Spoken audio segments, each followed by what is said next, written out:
we're back with financial expert Dan Celia, host of Financial Issues with Dan Celia. You can catch Dan's show just if you Google his name. How do I? Celia is the last name. Celia. Or Financial Issues. Yeah, and or 6 go to days a week. financialissues.org. Yeah. Financialissues.org. Because you have a newsletter. I do have a newsletter. It's free. It's an email newsletter. Okay. And how often does that come out, Dan? Once a week. Once a week. Yep. The end of the week, Friday evening. So people can get that. And, yeah, just so that you can stay informed and stay up to date with what's going on. Yeah. Before we went to break, though, Dan, you told me, if I heard you right, that you were going to solve America's problems. Oh, yeah. And so we're back and we're ready. But no, really, what is happening in our country? There's so much talk about our economy and how it's in the tank. And there's so much talk about the direction that our economy is going in. And none of it sounds good to me, but I don't understand a lot of it, Dan. Yeah. Well, none of it is good, Meeke. We are in big trouble from a debt standpoint. So here we are, we've got this enormous debt, and I'll put it in perspective of a home, of a family. So we have this enormous debt. We're using our credit cards to try to pay the payment on the debt. Okay. And when our credit card gets maxed out, we take on another credit card, and now we're paying the debt on the credit card, and we're paying the debt that we were paying on the first credit card. And then when that maxes out, we get another one. That's basically what we're doing. So we're trying to print our way out.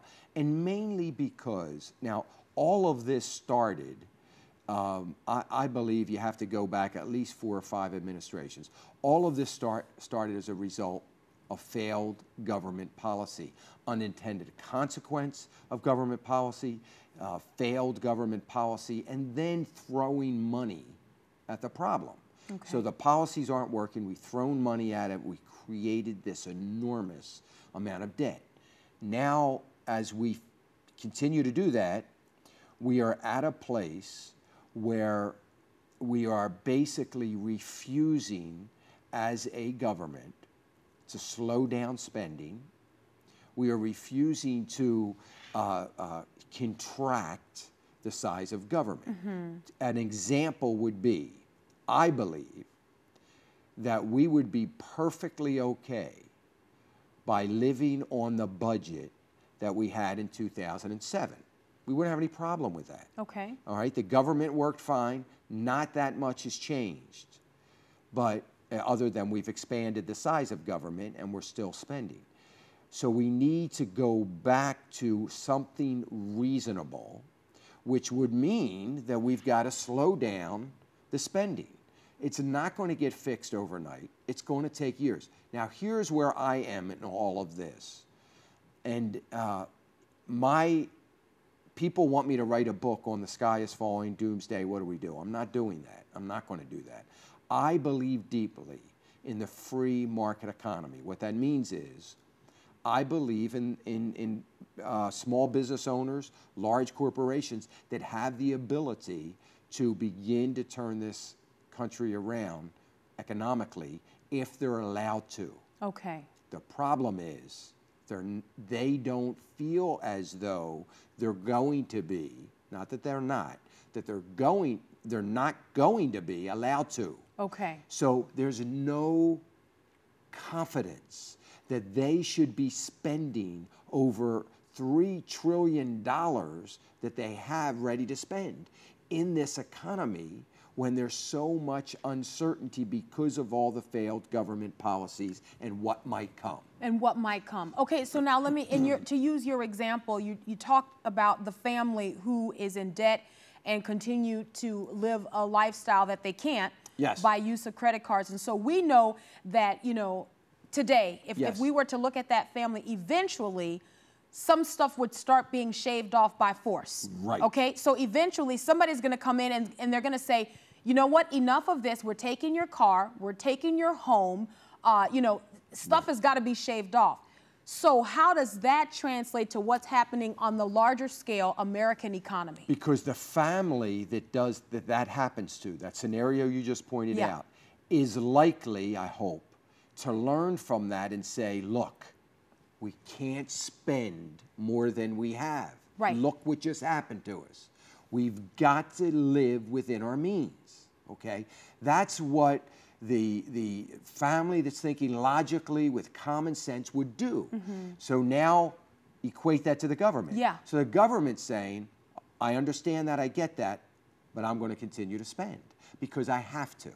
I have to continue to spend. I'm going to continue to print money because I have to print money. Look, Meeke, we had I'll just pick a month, month of February. So the month of February 2012, we brought in the government income of about $860-some billion. Okay, that's how much revenue we earned that month. Okay. We spent $1.2 trillion. You can't do that. No, not even in like work. Personal life. Like you can't, right? So I imagine that on that kind of scale. But so here's my question: what is worst case scenario? And I know I don't want you to tell me the sky's falling. But what I don't understand when I watch the news analysts, what I don't get is what can happen if we keep going this way. Where are we headed? We're going to head over the cliff because that's the direction we're going in right now. What that looks like. Yeah, that's what I want to know. What does that look like? What that looks like is, it looks like the Depression. It probably looks like, by government statistics, about a 13 to 16% unemployment rate and rising. And where are we now? Well, the government says we're 8.7 or 8.3. I believe we're every bit of. If we use some statistics, they're saying an 11.5%. If we go back to the people that are out of the workforce, I believe it's every bit of 19%, easily, of real unemployment. So then you're saying depression would feel like government projected 16%? Yeah, government, which would be in reality about 25% of unemployment. It would mean massive unemployment, high gasoline prices, high unemployment, bread lines. I mean, it would mean what the Depression looked like and a lot of years to get out of it. How does the Christian prepare? You know, we don't live in fear. Right. We've not been given a spirit of fear. And so there's not a cause for like panic, but there are some steps that we can take to kind of shore up our families and I guess to try to be okay if something like this were to happen. What could we do? First thing we've got to do is work hard to get out of debt, stay out of debt, be out of debt. We cannot react to the good news. Here's the thing that I would say to everybody watching this. The market, the stock market, is not necessarily an indication of the economy. They're two separate things. Okay. So the market may be doing very well, but it doesn't mean the economy hasn't changed a lick. We still have massive debt, and we're paying a massive amount of interest to service that debt. We're still printing money in order to pay our electric bills. We're still doing all that. Nothing has changed, okay? So the first thing to understand is don't get excited by the good news and begin to say, you know what, I feel good I can get into a little bit more debt, or I don't have to be as concerned about the debt. You've got to stay focused and get out of debt. That's probably one of the best things you could do with your family. Okay, so number one, get out of debt. Get out of debt. As you are getting out of debt, you have to, at the same time, make sure you have some emergency savings. You don't want to get out of debt and not have any emergency savings, because when the transmission in your car blows up, you're going to have to get in debt to put a new transmission in your car. Yeah. You need emergency savings. You need some savings set aside. So work on that and get some savings. Okay, let me stop you there, because this is going to be my next question, but I think this is what everyone's wondering, because this is what I'm wondering. So number two, have some savings. Yes. So number two, part B, what percentage of your monthly income should you be putting away? I don't think there's a magic formula like everybody else. I think everybody is different. I think there are folks that are going to say you need to have 6 months savings of your salary.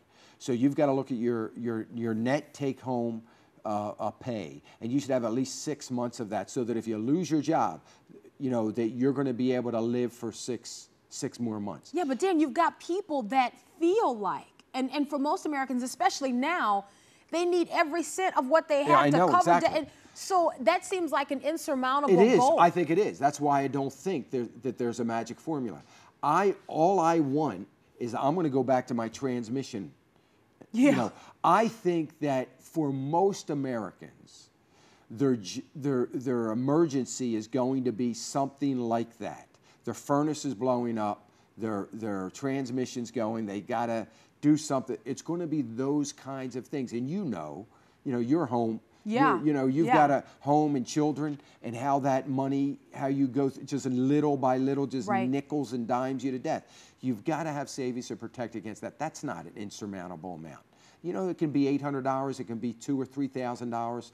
That would be ideal. I think you ought to have some cash at home. If you are a believer, we need to be prepared. And even though we know how the story ends, but we need to be prepared and continue to prepare, because we don't know when it's going to happen. Yeah. And we should have a little food at home, a little food stored. I mean, that's just a practical thing that can't hurt us ever. It's never, if it doesn't happen and we've got some, a few extra jars of peanut butter and some food, it's not going to hurt us. So it's not for us to go into a panic, but almost to be like the wise virgins. Exactly. Just to kind of have oil in our lamps and be ready for whatever's going to happen. Dan, let me ask you this, just in, this is your opinion here, okay? Do you think that some of the things that you see happening in the economy point towards, confirm that we are in the last days? I think they do. I believe that I believe we're in the last days. Now, I don't know if that last days is the next 100 years or not. Right. But I do believe that many things, particularly the moral fiber of this country. You asked me about America coming on to this segment and, the mess that we're in, and I talked about failed government policy. But I don't want to leave the program without saying that we cannot ever believe that the economy in the country is not linked, and we're not walking hand in hand with the erosion of the moral fiber of this country. Yeah. They are one and the same. Yeah. We cannot separate them. We can't say the erosion of the moral fiber of this country, the murder of babies, what is going on every single day, eroding the morality and the foundational truths that we built this country on. That has everything to do. We can look back through history. If we want to go back to the Roman Empire, wherever, the fall of nations, all the way through recent, it's built around morality first, decaying and falling apart. Yeah. The family unit falling apart. That is a financial issue that I talk about. Yeah. I mean, because they're linked. We can't separate the two. So we're not going to get on the road to recovery economically that is sustainable long term without addressing the morality of the nation and the loss of our Judeo-Christian values. Oh, well it's not going to happen. Dan, we've talked about so much today, but just in the way of a quick recap, what are some of the things that a viewer watching can do today or tomorrow to begin to lay a firm foundation financially for their family? Well, first of all, we know when we talk about foundation, the cornerstone is Christ. We know that. And so the first thing I think, if I had to pick a couple of things to recap, it would certainly be that if you're not a giver, you better start becoming a giver. I'm giving as the Lord would lead. Give as an act of worship. Don't deny yourself that incredible act of worship that giving is. So I would say to do that. And if you're if you're in debt, make sure you work hard to get out of debt. That's got to be the two most important things, because those things are the foundation that you're going to build everything else. And remember not to try to worry about being a good steward with your finance if you don't grasp the stewardship responsibility that we have of us as we talked about the gospel. Yeah. Guard your testimony. Be a good steward of your testimony. Be a good steward of the way you live. Get the fundamentals down. All the other good stuff will follow. Oh, that's good. Dan, thank you so much. I great. really appreciate it. And pun intended, the information has been so rich, and still didn't have all my questions answered, and I'm sure most of our viewers didn't. No. But they can go to financialissues.org and sign up for your newsletter, and maybe even email you, connect with you there. Sure. Is that okay? That'd be great. Thanks so much for tuning in. Another great, exciting show for you tomorrow, so make sure you tune in then.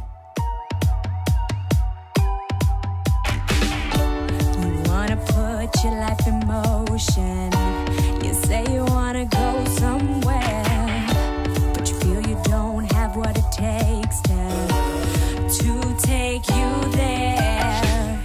If you know, let God know, you let God in, so He can lead you where